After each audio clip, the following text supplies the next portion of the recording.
It is 5 o'clock somewhere, and you've tuned into Season 3, Episode 13 of BRC. For those of you who'd like to watch this episode, I highly recommend it. You can view Season 3 on our website, YouTube, Spotify, whiskeynetwork.net, and Zencastr. I'm Kerry Moynahan, and in today's Reading on the Rocks, I speak with Mark Pruitt about his journey to becoming the editor-in-chief of Whiskey Network magazine. Then later in the show, I speak with Elite's founder, Michael Bosch, in Club Corner. So kick off your shoes, pour yourself a dram, and join me for this episode of Barrel Room Chronicles.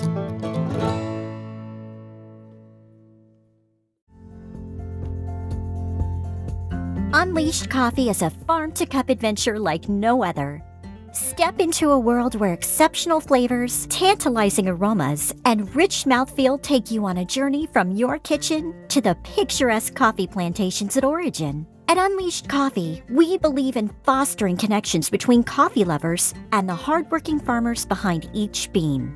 Join the journey through our coffee subscription program and gain access to our exclusive online community, connecting you to fellow enthusiasts and the producers of your morning brew.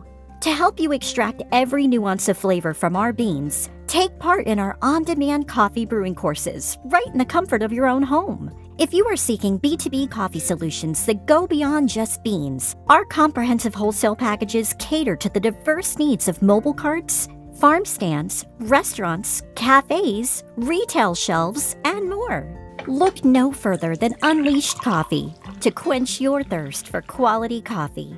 Use coupon code COFFEEBRC at the checkout to receive 10% off your first purchase at unleashedcoffee.com. Today's Reading on the Rocks is brought to you by Manscaped.com. No more juggling multiple tools or dealing with subpar results. Just efficient, effective grooming whenever he needs it. Get 20% off plus free shipping when you use code BARRELROOM at the checkout. Hello, good evening, good afternoon, whatever time it is you are catching the show today. On the show for Reading on the Rocks, we have Mark Pruitt. He is the editor at whiskeynetwork.net, which we're proud to be broadcasting on. And I thought it was about time to have Mark on because he's got a very interesting story of how he became the editor and what got him into whiskey in the first place. So, Mark, welcome to the show, and please tell us about your whiskey journey and how you got to where you are today. Oh, thanks for having me, first of all. So how far back do you want me to go in sort of talking about the whiskey journey? Because I can go back a really long ways. Go back as far as you can, where it began. My father wasn't a heavy drinker, but he enjoyed Seagram 7. Okay. And I remember as a kid being curious about that. And my dad, probably in his infinite wisdom, decided to teach me a lesson and said, "Do you want a sip of this?"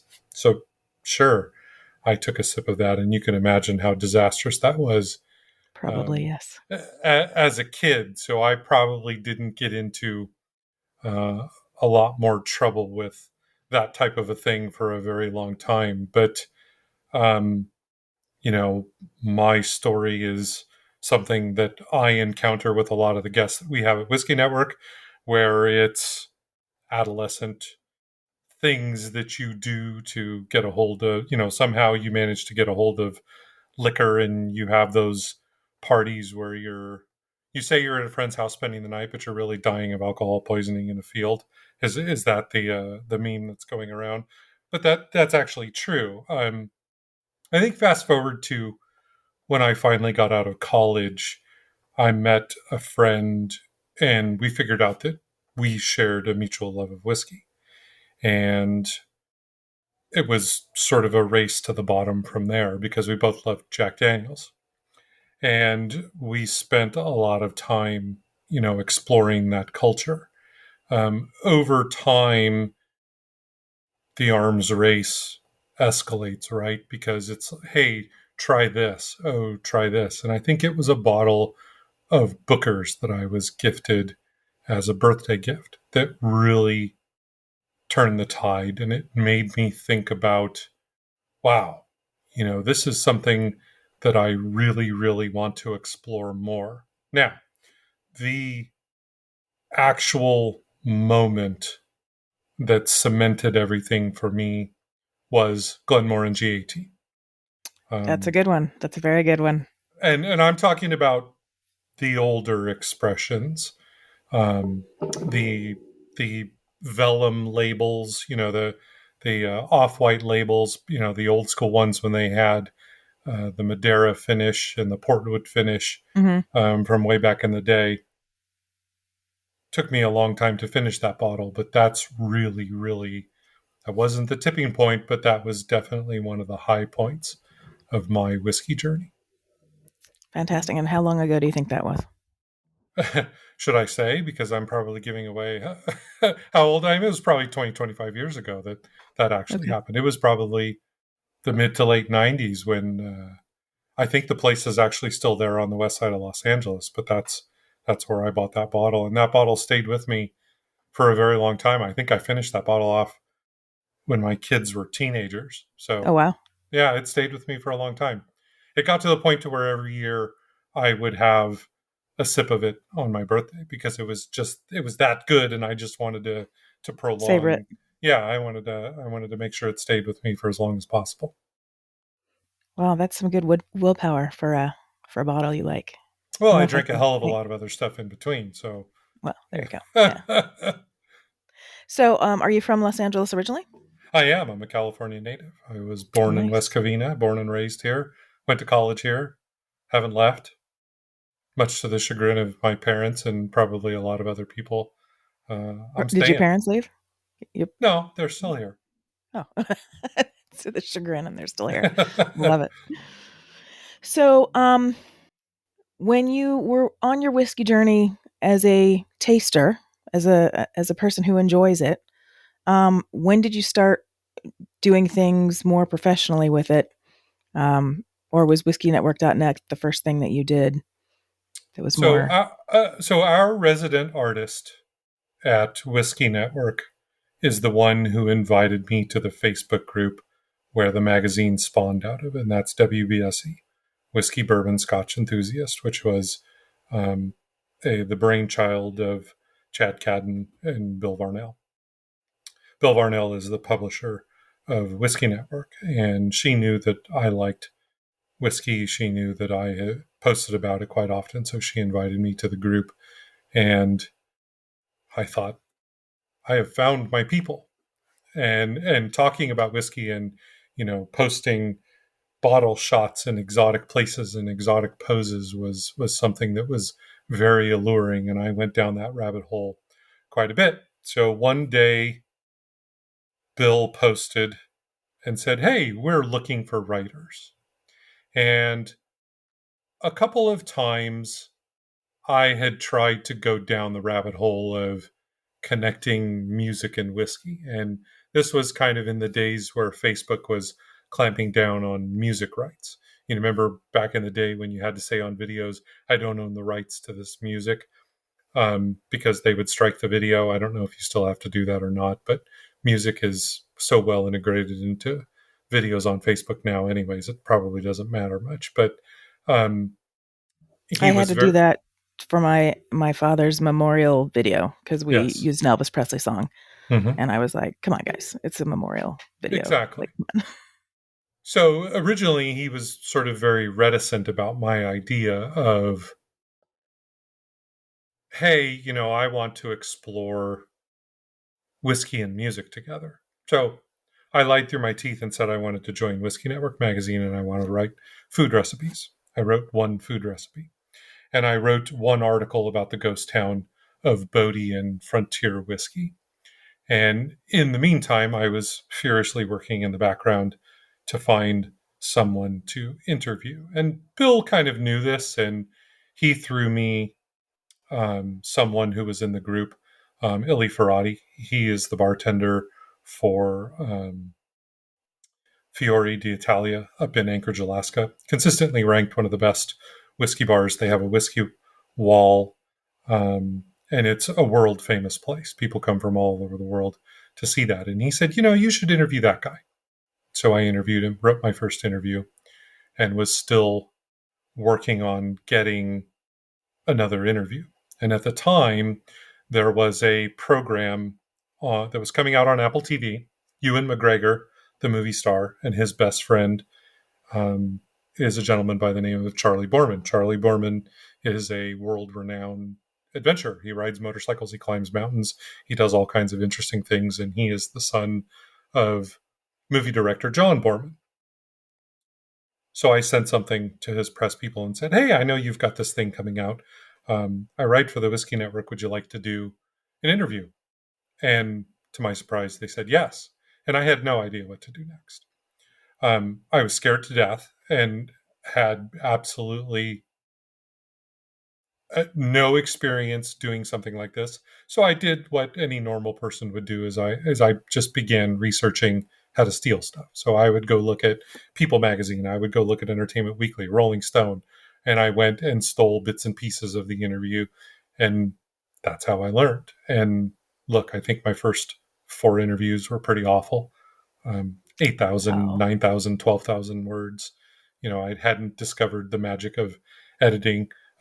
Mindy, I apologize, but I did learn, and I worked with my editor at the time, and what they say, the rest is history. I think I sort of perfected it and built something out with it, and we've got a lot of traction over the last few years with that model, and we've had a lot of great guests come through Whiskey Network. That's fantastic. So when did the magazine or website start, and how many articles have you written for it, and then how many interviews have you done for it? Whiskey Network has probably gone through 3 different iterations, probably getting close to a decade, because WBSC has been around since 2009, maybe. So a couple of times they've taken a swing at making something happen. At first it was a review site, and then they tried to tap into writing some other editorial, and each time they got a little more experience, they got a little more smarter. And the 3rd iteration is when I came around. And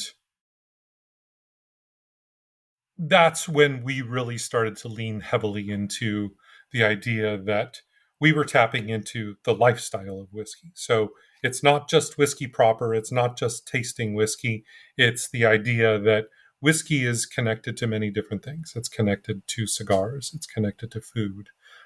Whiskey has a great culture of cocktails, and that just caught a ton of momentum, and we had a great group of writers. That original group of writers was very, very strong, and we just kind of took off.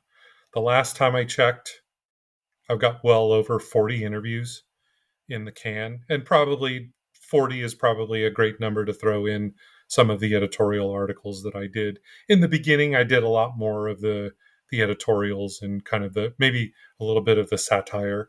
We've done I love that. some tongue-in-cheek things around the Valentine's holiday, or some other things, just sort of picking fun at sort of the tater culture and things like that. So for over 3 years on a monthly basis, I have basically delivered an interview a month, and it has ranged. It's actors, it's athletes, a whole hell of a lot of musicians. I have had a ton of great whiskey people come through. I wrote Jim McEwen's last public interview. I have the email that his wife wrote back to me. I wrote to them and I said, "So what did you think?" And they wrote me this amazing email. That's fantastic. We really love this, and we're going to show this to his grandchildren, and this is a great sort of glimpse into who he was. And I'm like, oh, I'm printing that out and framing that and having that, available for me to show at parties and things like that, because that's a pretty cool thing. But That is pretty cool. Dr. Rachel Berry, Elizabeth McCall, Murphy Quint, on down the line, Jackie Zykan, just a ton of great people that I'm very proud to have worked with. Me personally, I have always believed and sought to really highlight the connection between music and whiskey.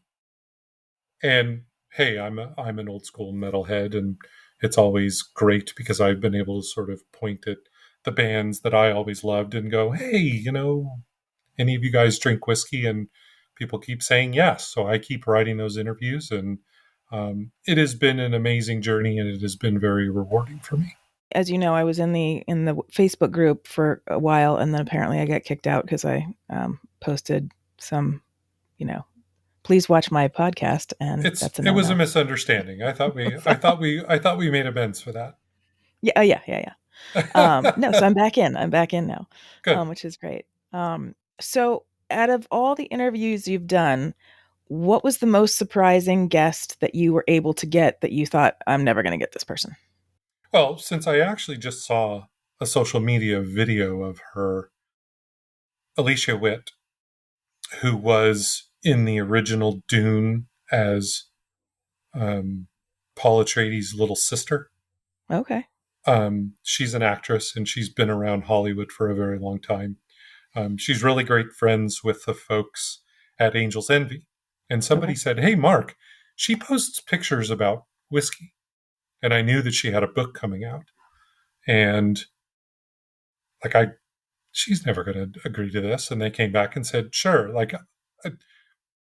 There's always a part of me that gets nervous when I'm scheduled to talk to someone. Doesn't matter who it is, because it's a daunting thing, right? You and I are having a conversation, and this is easy. I'm not scared of this unless you're going to go Oprah and make me cry about something. But Well, maybe, but I'm not going to give you a car, so don't worry about that.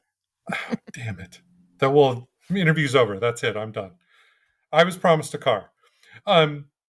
So that was one of those where I was more than a little nervous because it was a little outside of my element. It wasn't a heavy metal person that, where it's like, yeah, whiskey, that kind of a thing. So it was very different. And on top of it, we had a technical difficulty. Oh, no. My internet connection dropped in the middle of the interview. And I'm panicking at this point, right? Because I'm like, oh my God, this is terrible. Very, very gracious. A couple days later, we got the interview rescheduled and I was able to finish out my questions. And the interview turned out great. But to me, that was one of those where it was kind of like the Charlie Borman thing. Like, okay, great. I got him to say yes. What the hell do I do now? How do I figure this out? So, this just goes into me refining the formula. We have the Whiskey Network interview where we kind of have like a basic structure. And as we've brought new writers on or the writers that we have, I've tried to teach them the method and tried to sort of give them the freedom to make it their own. And, we've had other writers now sort of take that on and go out and interview other folks with that particular style and with that particular process. So have you guys ever thought about actually making it into a physical paper magazine to send it out with a subscription and all of that? I generously accept your proposal to finance all of that, and I will look forward to the check in the mail. That is something that I would really love to do. And it's always something that's sort of lurking in the back of my mind that what does that look like? The last 4 years in particular have probably devastated all forms of physical media for obvious reasons, and some probably that have been lurking for quite some time. Would I love to go and follow the model of some of the other publications and maybe have, something, a quarterly glossy? I'd love to do that. And I consider that to be running, and I'm still learning to crawl as the editor of Whiskey Network. I think we've built a thriving online community. Our traffic is way up from what it was before. So, mission accomplished from that perspective, but you can always go up and you can always get sort of more eyeballs to look at your content. So you ask a great question. The answer is yes, but I will qualify the answer in that maybe that's on my 10-year plan. Okay. So when you guys put out your monthly issue online, how many different articles do you usually have? And how many people have turned in stuff? And So on average, we turn anywhere between 15 to 20 pieces of content a month. Sometimes it's upwards of that. Here in the summer, there's not a lot going on from a press perspective. So we don't get as many news stories. But from a perspective of, true unique editorial that is bespoke to the Whiskey Network, as well as us offering coverage of our partners in the whiskey world that send us press releases. Um, it's anywhere from 20 and above. That's pretty good. So if you, ideally, you would like to do a quarterly issue in paper. In terms of a physical thing, sure. Yeah. We follow the format of a monthly digital publication. But the truth of the matter is that we're evergreen. We're always publishing. Yeah. It used to be that we would publish on the first of the month and that would be the whole enchilada. And we decided to change things because it made the calendar sort of putting everything together. It made us a lot more nimble to grab content and to be flexible. Mhm. Now we have a lot of great things. We have cigars. We have a cocktail. We've been averaging 2-3 cocktails a month. Some great food recipes. We recently relaunched the Women in Whiskey segment. We premiered that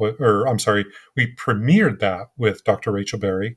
We thought that Right. that would be a great first guest, and the 1-2 punch ended up being Dr. Rachel Berry, Elizabeth McCall, number 3 sneak peek for coming up here in a couple of days.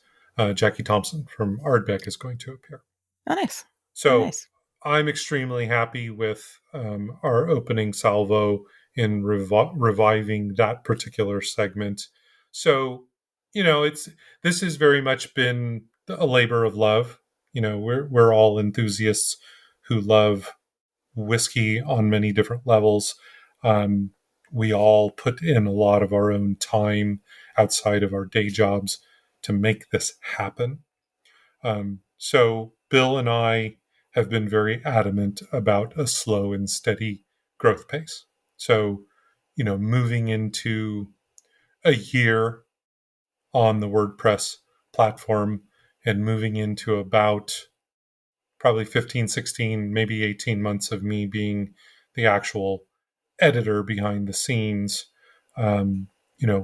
we've far exceeded our expectations in terms of growth and change and the things that we wanted to see as a part of what Whiskey Network was to become.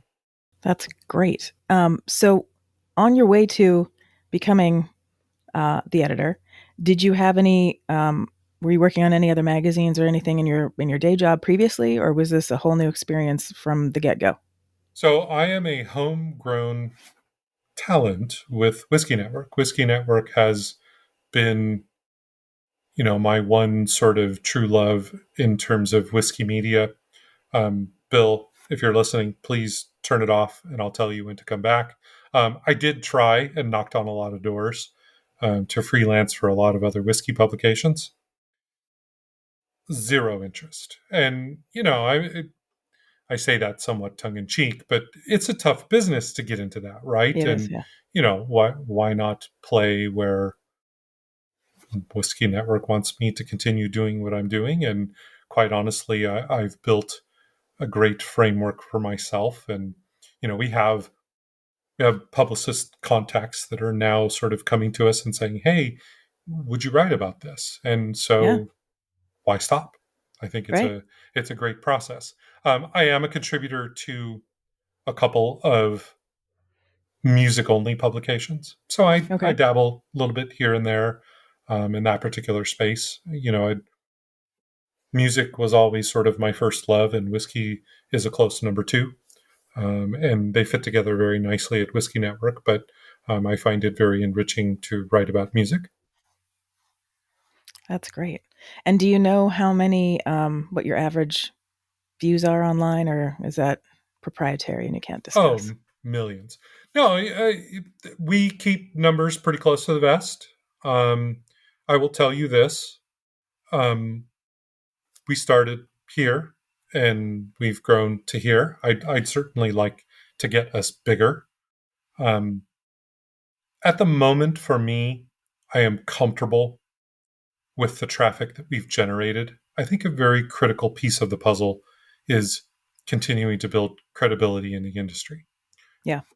I'm not going to be able to generate eyeballs and I'm not going to be able to put an audience in front of stuff unless I build that machine to where I'm putting a great content together, right?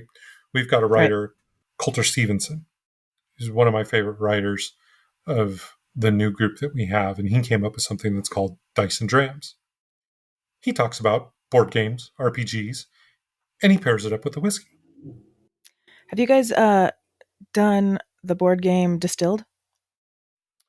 I don't think he's done that. I think it's a fantastic segment. It's very unique, and it's one of the things that I'm really thrilled about, because it's why we're different. It's why we do what it is that we do, because that's the lifestyle. You play board games with your buddies, and you have a drink, and it's something that so many people can relate to, because people have messaged me and they're like, Mark, this is brilliant. Where has this been? Because we do this. We do this every week. So what is the 5-year plan for the magazine and for you? I am really comfortable with my ability and the body of work that I have put together. And something that has been very rewarding for me is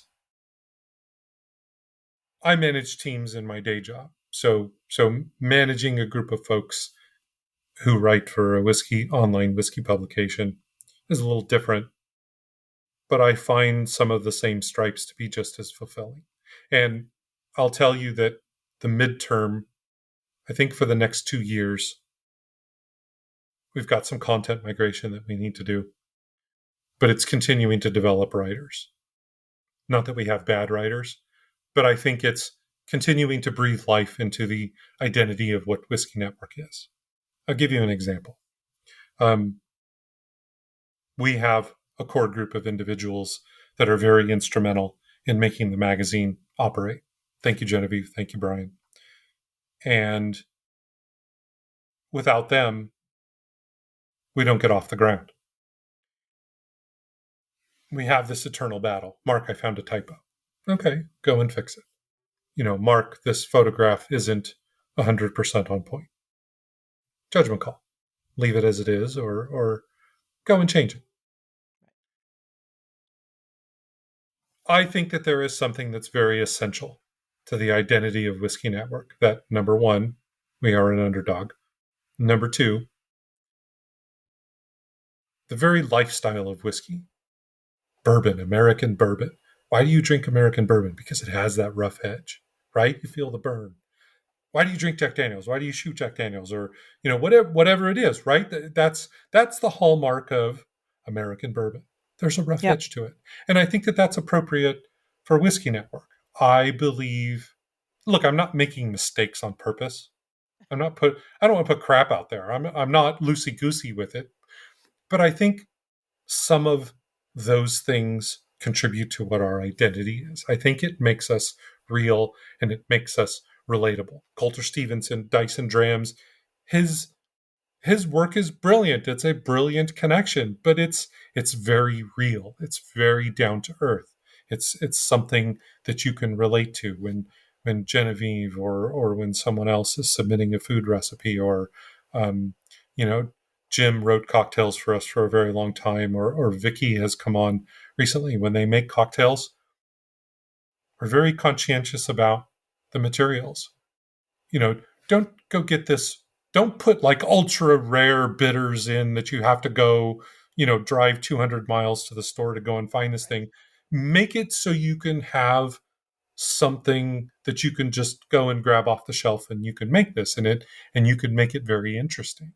And there's also been a little bit of a genesis there, because Whiskey Network isn't just whiskey anymore.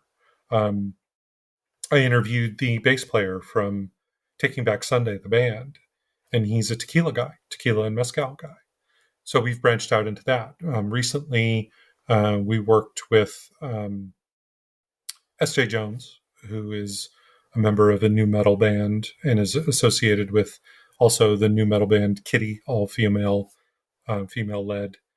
They have a non-alcoholic beer, and it's meant to go to festival crowds. So Whiskey Network is going headlong into the idea that we're celebrating everything, and we're doing it in our own way. We're not going to be crass and make mistakes on purpose, or be sloppy.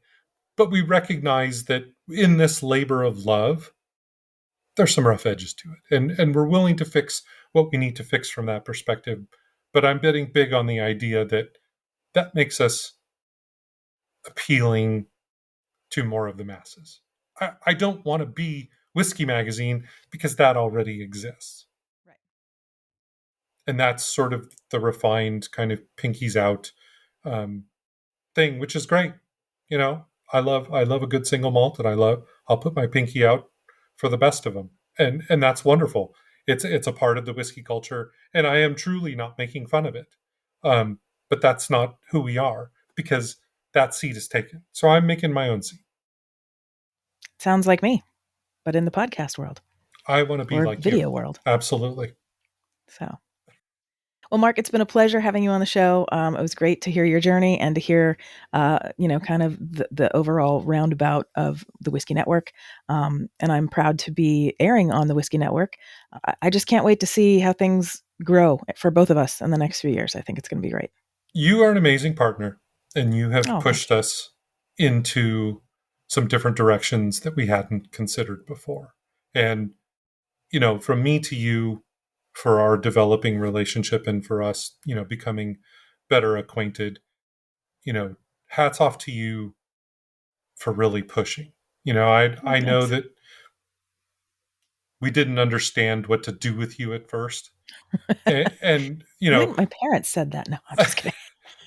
We don't know what to do with anything, right? And you know, we absolutely see the potential. And like I said, you've been a great partner for us, and it's just one of those things where it's been wonderful to round out the profile. So I really appreciate you having me on today, and for me to be able to tell that story and to talk about Whiskey Network, because if you don't stop me, I'm going to talk all weekend.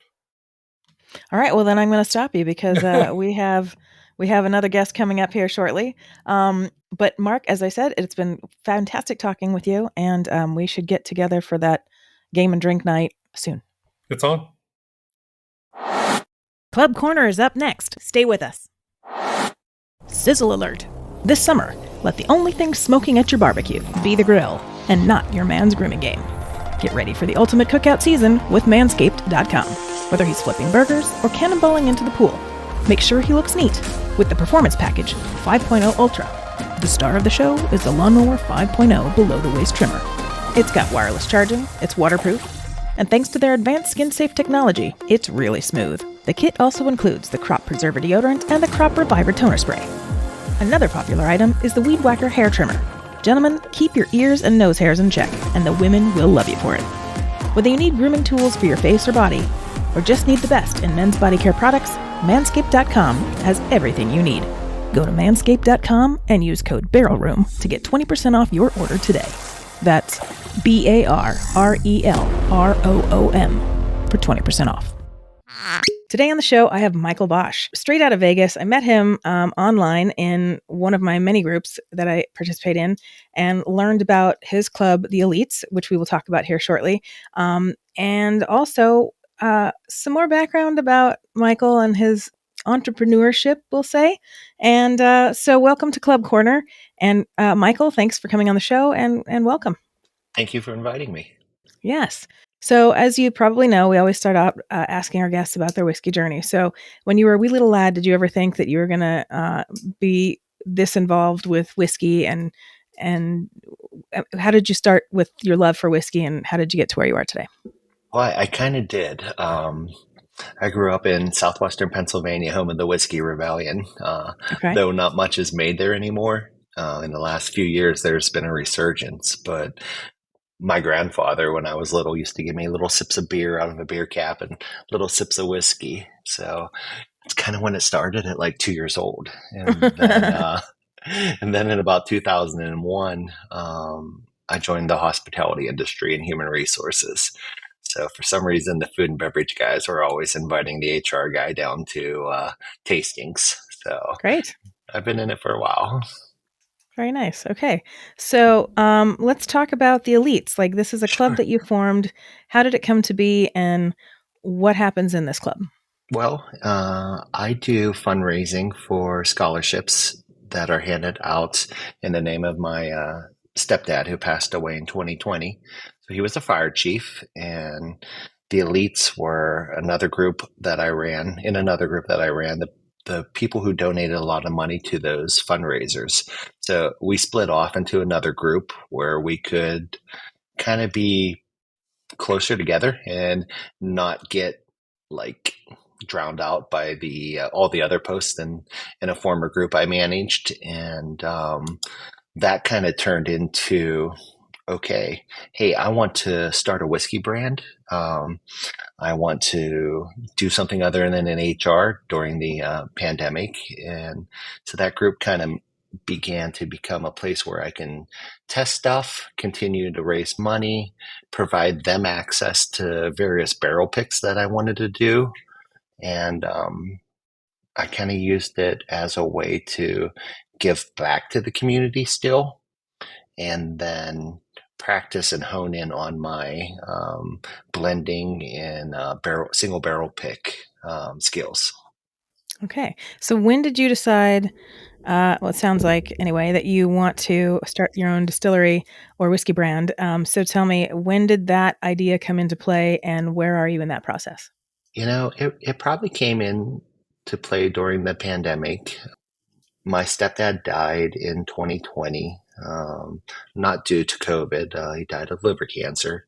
I'm sorry. And thank you. So that left me with just a small inheritance that I decided to use to pay myself, focus on starting a brand, get out to the community, and go and grow. Most of the people in the elites, there's about 800 members now. I'll probably kick it off and cut it off at 1,000, no more, because it's industry people. It's people who are very charitable. It's elite. So yeah, it's elite. It can't be elite if there's 50,000 people. It's my friends. And I hate to use the term elite, but that's just where we fell. Because we're not elitist, but we like whiskey. We're in the industry. There's a bunch of brand owners in there. I'd like them to be more active, but they're a little bit quiet. They kind of watch. So tell me a little bit more about your brand. So what's first up? What's the process you're in right now? What stage are you in? I'm trying to launch this without funding from other people. I decided that I wanted to be an entrepreneur. My real father was an entrepreneur, and he did very well for himself. So I'm like, okay, maybe it's in the genes. Maybe I can replicate this. Maybe it's not. Southwestern Pennsylvania was the home of rye whiskey in the United States. Yep. That's where it started. So in the town that I grew up in. Everyone keeps saying, oh, bourbon is the American. Yeah, but rye was the first American. Yeah, and George Washington didn't have bourbon. He had rye. In the town that I grew up in, like in the same zip code, but in a different township, was a distillery like 4 miles from my house. But in our township was a distillery called Moss. Okay. And then one day talking to... Is that what you were wearing right there? Reborn Old Moss? Yeah. Yep. So Moss Distillery was the original one. And Moss Rye Distillery, or just Moss Distillery, it's had a couple names in the 1800s and the early 1900s. So when I started looking at trademark, there's a Moss Distillery in Europe. I don't remember if England or Scotland or Ireland or whatever. So just before I was going to file for trademark, they filed for trademark with Moss. So I haven't filed for trademark on this one, but that's where Reborn, the rebirth of the old Moss Distillery, is going to come from. So my goals are to launch some funding brands, and then hopefully one day go back to Pennsylvania and open up a micro distillery in an industrial park, like a mile from where this one used to be. You can't even see it anymore. All you can see is like the dip where the foundation used to be. It's all gone. And it was a huge distillery. So you want to basically rebuild this Moss Distillery? I would. Yep. And they produce Monongahela rye, a Pennsylvania Monongahela rye, which Beam just finally released one called the A. Overholt, after Abraham Overholt, if I'm correctly in my memory, which my memory's not that great. And it's so good, but it's something that most whiskey and rye drinkers and bourbon drinkers would be like, this tastes different. And it's because there's a very high malted component to it. So a traditional Pennsylvania rye has a 20% malted barley in it. So I started doing some research. I met a gentleman named Sam Kumlenik, who grew up in the same township that I grew up in, and the same township that Moss was. And Sam's like the foremost Pennsylvania historian on Pennsylvania rye. So he just opened a huge collection at the Overholt Museum in Scottsdale, Pennsylvania. I think Scottsdale, Mount Pleasant area. And Sam was able to find me a bottle of Moss from 1916. Oh, wow. Yeah. So I have to get to Pennsylvania and pick that up from him. And I found some like artifacts on eBay. Friends are looking for artifacts and auctions for me. So I gotta. Are you gonna open that bottle, or are you just gonna keep it? I think I'm gonna send it for testing so we can confirm what was in it. And I don't know if we're gonna open it. I know of 3 bottles. My brother-in-law has one. Sam was able to find me one. And then I lost out on an auction for one last month. And I think it went up to like $1,900 on auction. And I just didn't have it because that's pure cash. So my goals are to launch a small brand. My first thing coming out will be called Bosch Reserve. Use that to fund a shelf brand called Devil's Angel. And that shelf brand, I'm planning on it being like a blend of a high rye and a high bourbon to give that opposite. So Devil's Cut, Angel's Share, a little play on words, sweet and spice. And then hopefully before I pass away, open a distillery so that we can produce our own stuff, and that can travel down the line of, family and whoever, just keep it going. So I'm not looking to become a billionaire, but it would be cool. Yes, it would be nice. But I do believe in slow, sustained growth. When people ask me, well, why don't you just take investors? It's like, have you ever heard of like Krispy Kreme donuts? They used to be on every corner. Now there's like one in each state. So you take investors. I don't want to work for them. I want to work for myself and have fun with this. Yeah. Okay. Well, Michael, it's great. It was great having you on the show. Thank you so much for giving us all of your whiskey experience and talking about the Elites and your upcoming distillery, which I'm very excited to taste. I'm excited for the Reserve to come out.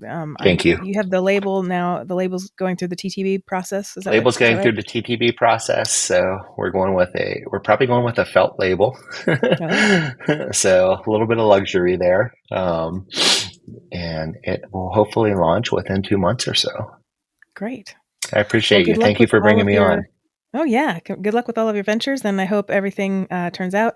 And for those out there who are not part of the Elite group on Facebook, if you are an elite person into whiskey, not a scammer, feel free to look it up and apply to be on the group.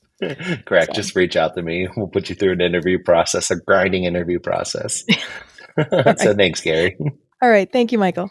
All right. Have a good one. That does it for today's show. To read notes on this episode or learn more about our guests, please visit barrelroomchronicles.com. Want to interact with the show or have questions for our guests? Then ask them on our socials or send us an email. Or better yet, leave us a voicemail on our website. If you like what you heard, please rate and subscribe to the podcast. If you really liked it and you want to show your support, buy us a whiskey through our Ko-fi site at ko-fi.com/BRC or become an exclusive member of the Barrel Room Parlor. If you work in the whiskey or spirits industry or just have a deep passion for whiskey and want to share your spirits journey, register to be a guest through our website. Last but not least, please enjoy your spirits responsibly. Thanks for joining me. Until next time, Solange va. Barrel Barrel Room Chronicles is a production of First Reel Entertainment and is available on Spotify, Apple, Google, iHeartRadio, Amazon, or wherever you listen to your favorite podcasts.